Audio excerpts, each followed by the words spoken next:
Financial Insider Weekly. I'm your host, Michael Gray, CPA.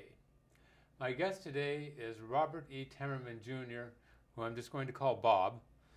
And Bob is an attorney who specializes in estate planning, incapacity planning, and estate and trust administration. He is the managing partner and founder of Temmerman, Silly and Coleman LLP in San Jose. Bob received a BA in economics and political science, magna cum laude from Boston College in 1975, only yesterday. Right? Seems like years. That. Jeez. And his Juris Doctor, magna cum laude from Santa Clara University in 1980. He's an active speaker in the estate planning community. He speaks for the Jerry Kasner Estate Planning Symposium presented by Santa Clara University. He speaks for estate planning councils, bar associations. I think you're involved with the ACTEC. The state chair of the American College of Trust and Estate Council. Okay, thank you for that, Bob. And anyway, he's contributed chapters to books, including California Estate Planning, which is published by Continuing Education of the Bar. And he has also participated in writing the rules of the court for Santa Clara County Probate Court here in Santa Clara County. So he's one of our local gurus these days. Also, let's see here, Bob is quite an athlete. So he's an avid cyclist. In 2013, he rode in the Pyrenees, 2014 in the Alps, and this year, 2015, he rode a portion of the Continental Divide from Wyoming to Canada. Wow, and he also did a thing a few years ago where he actually rode all the way across the country. I think you used up a lot of bicycle tires on that trip, right, Bob? A lot of flat tires. There you go. Well, anyway, Bob, thanks so much for joining me today. Always a pleasure, Mike. Anyway, so as I said, Bob really is quite the expert in the area of estate and trust administration. He helps a lot of families in dealing with those issues. He also, his firm also does some estate litigation.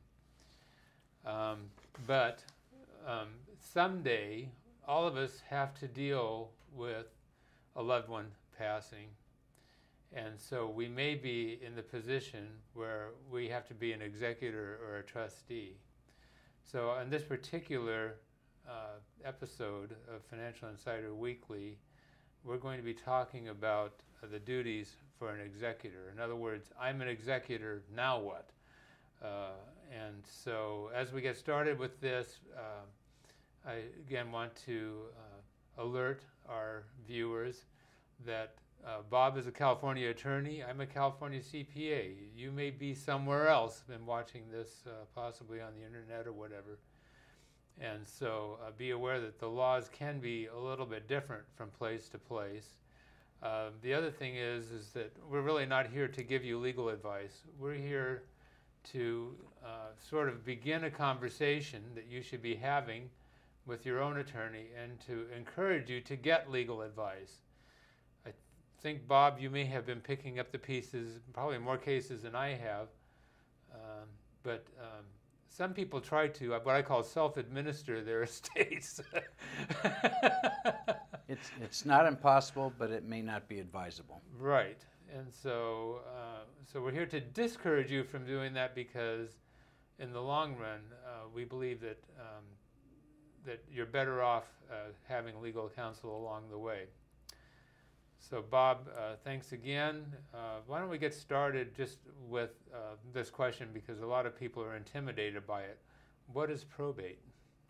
Mike, probate is the process of administering a decedent's financial assets after death through a court system and ultimately paying the decedent's creditors and distributing what may be left over to the intended beneficiaries of that decedent. So it is a court-supervised process, and it can be time-consuming and expensive. Okay. Do all estates have to go through probate? The answer to that question is simply no. In fact, most estates do not go through probate. for those clients that have planned, we generally plan to keep our clients out of court. We utilize vehicles such as a revocable living trust. In some simpler estates, we can utilize death beneficiary designations, joint tenancy, a variety of different techniques to keep one out of court and to avoid probate. So many assets can pass without any need for court supervision. All right. I don't think I have this particular question on, but isn't there like a threshold of assets where if a person has a minimal amount, that no probate is required? You're right. In the last few years, the laws have changed to increase that threshold here in California. So if the assets of a decedent that otherwise would have been subject to probate are below $150,000, California law allows the successor in interest to collect those assets with a simple affidavit. They just have to wait 40 days post-death before submitting that affidavit to the financial institution or to whatever institution might be holding the funds. Okay. Now, if a decedent had a living trust, you were talking about that before, some of us call it a revocable living trust, whatever. Does that automatically mean that no probate is required? Mike, if a decedent has properly drafted the trust and has properly funded the trust, meaning they have the trust and they have transferred their assets to that trust, executed deeds for their home, and changed title to the trustees of the trust, changed title of investment accounts, brokerage accounts, things of that nature. As to the assets that are in that revocable trust, they are not subject to probate. So kind of as a follow-up to that question, we've had cases and situations where the decedent created the trust but never properly funded the trust. And there are ways that we can still avoid probate. It just is a little more time consuming. It generally does require a court petition to get a court order confirming that the assets are subject to the trust. Mm-hmm. Okay. A husband who had a will dies and he leaves all of his estate to his wife. All of their property was community property. So is a probate required in that scenario? If the decedent left everything to his spouse, and in California, as across the country, that spouse can be a gay or lesbian couple as long as they're legally married, there is no requirement for full probate administration at the first death. We frequently will file a spousal property petition, which is just going into court once, getting a court order, and confirming the assets as belonging to the surviving spouse. So it's not a full-blown probate that we're ordinarily accustomed to seeing. It's kind of a one-shop, into court, out of court, done. Yeah, okay. What is community property, and why is that status important for estate administration? Well, Mike, it may seem elementary, but a person's will can only control what they own. Mm-hmm. And in a marital situation, what do you own? Well, you own separate property, and separate property is defined as property that you acquired before marriage and kept separate, or property acquired during marriage as a result of a gift or an inheritance. Community property, on the other hand, is property acquired during marriage as a result of one's time, labor, effort, or skill. So community property is typically the earnings and the investments made on those earnings. So what can you dispose of? You can dispose of 100% of your separate property, and you can dispose of 50% of your jointly owned community property with your spouse. So you can't attempt to affect or dispose of your spouse's community interest in those assets. Mm-hmm. Okay. What are statutory probate fees? This is the other one, you know, the sort of the scary thing Sure. that a lot of people have a fear of. Are they really horrific? Can other fees be charged by attorneys or the executor? So in a probate administration, Mike, the court sets the fee based upon statutes in California. California, unfortunately, has not followed the Uniform Probate Code, so we have a statutory scheme that says it's not reasonable fees for what you've done. It is a fee based upon the size of the estate that is being administered by the executor or the administrator. So the larger the estate, the larger the fees. And this estate is what we call the gross estate. What that means is I can have $1 million house in Silicon Valley with a $750,000 mortgage. So my net equity, as you readily would admit, is $250,000. The fee is not based upon that $250,000. It is based upon the gross value of $1 million. And the statute in California, and it does vary from state to state, is it's a percentage. The attorney's fees are 4% of the first 100, 3% of the next 100, 2% of the excess up to $1 million, and decreasing percentages from there. But those add up. They can be very significant fees. And the reason most people want to avoid probate is to avoid not just the attorney's fees and the executor's commissions, which, by the way, the executor's commissions are the same. They want to avoid the delays attendant with the probate process. I generally will tell a client that between the executor's commissions and the attorney's fees, as a rule of thumb, take 5% of the gross value and figure that's probably a good estimate of what the fees will be for the executor as well as the attorney together. In addition, we have court filing fees in a probate process. Not cheap, almost $500 now. In addition to that, we have inheritance tax referee fees, or probate referee fees. We have filing fees for every petition. So things start to add up pretty quickly, and you don't want to be in court if you can avoid it, and that's why we try to avoid it. Right. What about now additional fees for extraordinary services? Maybe you can talk about that a little bit, because a lot of people think, well, gee, you know, I've got this big fee I had to pay. That's the standard fee. You know, isn't that going to cover everything? Mike, the statutory fee covers what we would call basic administrative services: collecting the assets, paying the debts, distributing the estate. The court is allowed to grant additional fees. They are fees for extraordinary type services, and these would be such things as tax disputes, selling real estate, handling a business interest or disposing of a business interest.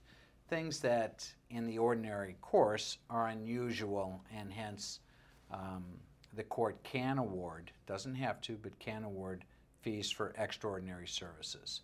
And they can be substantial. We've had examples of litigation in estates where the fees far outweigh the statutory fees, the minimum fees. Right. What happens if the decedent died without a will? There is still a procedure that will allow for the orderly administration of that estate. It's called intestate succession. When one dies without a will, California gives you a will. It's going to tell you who's going to be entitled to be the equivalent of the executor. It's called an administrator. And they're going to say who gets the property. So California, in essence, has a statutory scheme of intestate succession. So when you die without a will, you still file a petition for probate. You ask the court to appoint an administrator. Typically, it's the closest living relative. And once that administrator is appointed by the court, he or she stands in the same fiduciary role as an executor under a will. So the common words are administrator if you die without a will, executor if you have a will, and the executor is executing the will. Okay.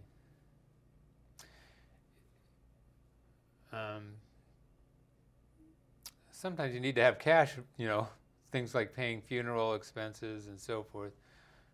Is it difficult to get access to those funds after somebody passes away? It's going to vary, Mike, in any particular estate, but we typically will tell clients that, you know, there is oftentimes a need for immediate cash following death.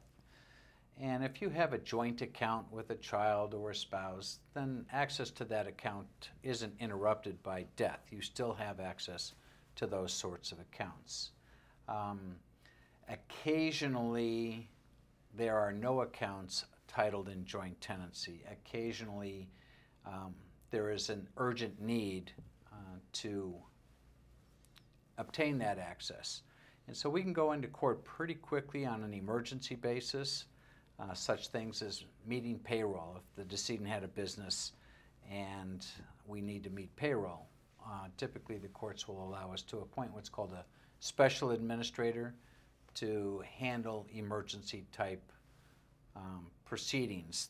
The scope of that appointment's limited, pending a hearing on the appointment of an administrator. Okay. Now, if you're nominated to be an executor, do you have to accept? And what, maybe I should go along with that, what should you think about related to that? Let's assume that mom or dad named you as the executor of their will. What that is it's a nomination. The court does the appointment. The creator of the will makes the nomination. And we always tell our clients that before you accept, this is a thankless job. You will not be thanked by all the family members for what a great job you did, even if in fact you did a terrific job. And hence, we always tell our clients, I want you to think about this job as one where you're going to have a target on your back and people want to take pot shots at that target because you'll have all the liability and not a lot of thank yous for taking on the job. Now, the reason the decedent named you is you are likely the most trustworthy person to carry out the job. And most of our clients take that obligation as one of, it's the least I can do for the person who named me as the executor. But bottom line, you don't have to take it. If you're ill, you're not in good health, you have other issues in your life, don't take on a job that you can't discharge your duties. It would be a mistake. Right. I guess one thing that we should say, it's a big job. It's a huge job, and it's a time-consuming job that requires a fair amount of diligence. We keep pretty tight reins on our clients and set up at least monthly meetings to see where we are in the process and what they still need to do. Okay. So let's start talking about a few of the documents we have to deal with. What are letters testamentary and letters of administration? Oh, I call letters magic papers. Letters are the document that the court issues that basically evidences your authority as the executor or the administrator. And these magic papers, when they are certified by the court clerk, allow you to take them down to the bank and collect the decedent's assets. Without these magic papers, you're not going to collect a thing. The brokerage house will not allow you to put your name on title, nor will the banks, and nor will the title company. So they are the magic papers that evidence your authority as the representative of the decedent. Okay. What's the significance of a death certificate? Well, other than evidencing the fact of death, it gives us the authority when we are dealing with assets outside of the estate to show that the 40 days has elapsed in order to try and collect assets that are of a modest amount. Right. And also, I mean, it becomes like for joint tenancy and for... And for assets that pass like either by operation of law, such as joint tenancy, or by death beneficiary, such as an IRA, the IRA custodian or the title company will certainly require a certified copy of the death certificate. There we go. Okay.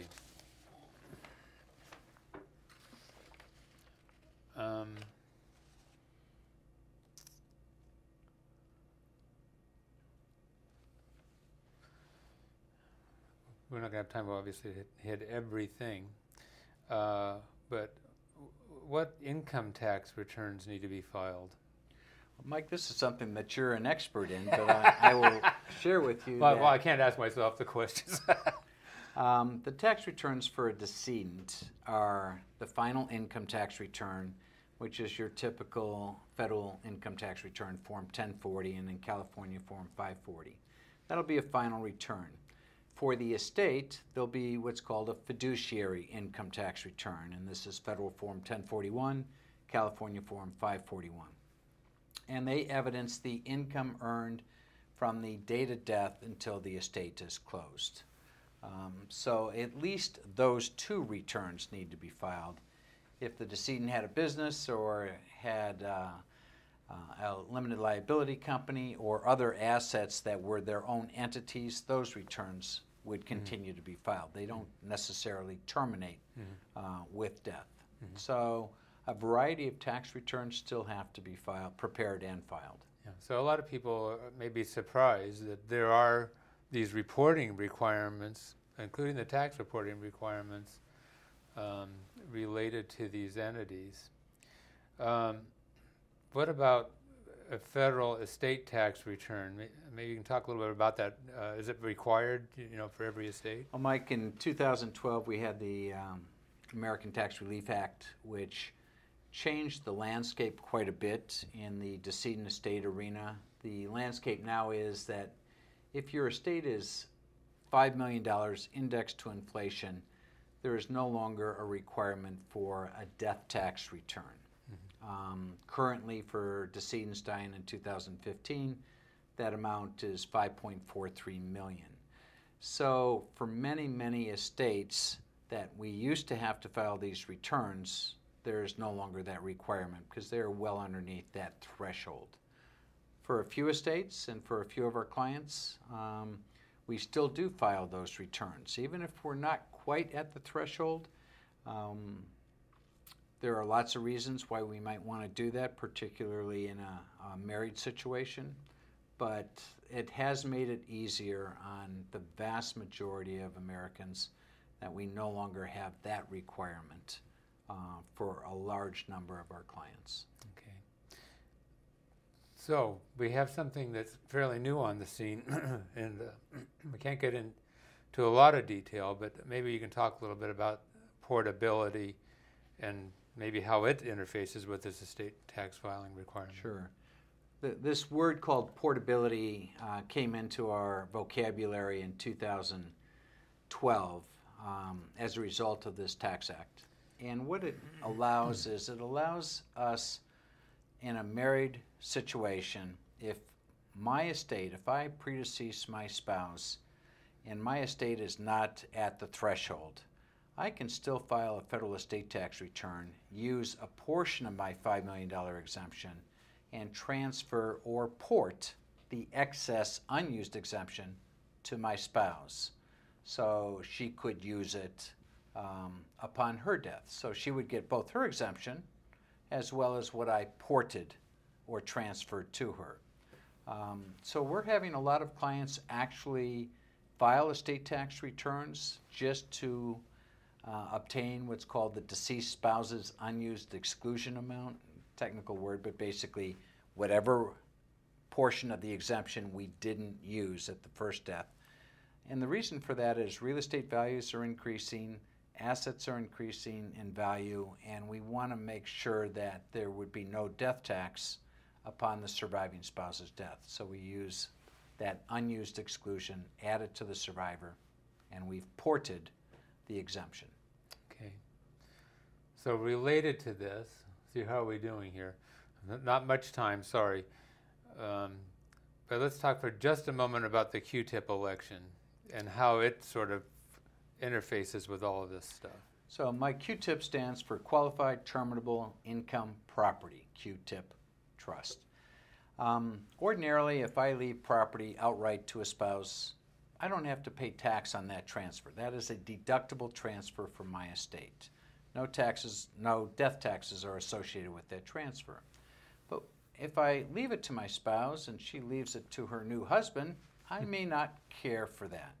So we have a QTIP election which allows us to transfer property in a trust, give our spouse a minimum income interest for life, and then we can direct where it goes upon the spouse's death. So we get the benefit of a marital deduction, and we have the benefit of control if that is needed. With portability, a lot of our clients are going just the opposite direction. They're simplifying their lives, and they're just leaving property outright to a spouse instead of putting it into a QTIP trust. Right.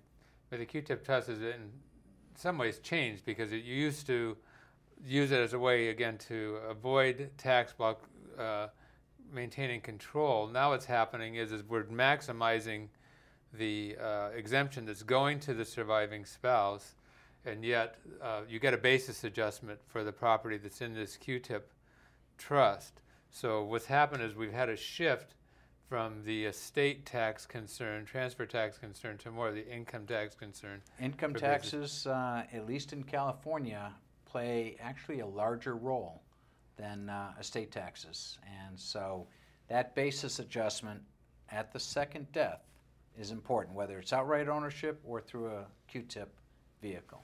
Okay. Well, Bob, gee, again, we've got a huge area that we've been talking about here. You have maybe 20 seconds of some final thought that you'd like to throw out?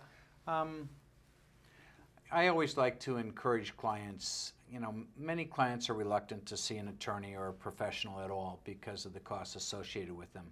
I can almost demonstrate universally that we can end up saving clients a substantial amount of unnecessary expenses with proper planning. So trying to save money on professional fees in most cases doesn't make sense. Great. Bob, thanks for being my guest. Pleasure, Mike. Folks, hope we've given you some things to talk to your attorney about. We'll see you next time on Financial Insider Weekly.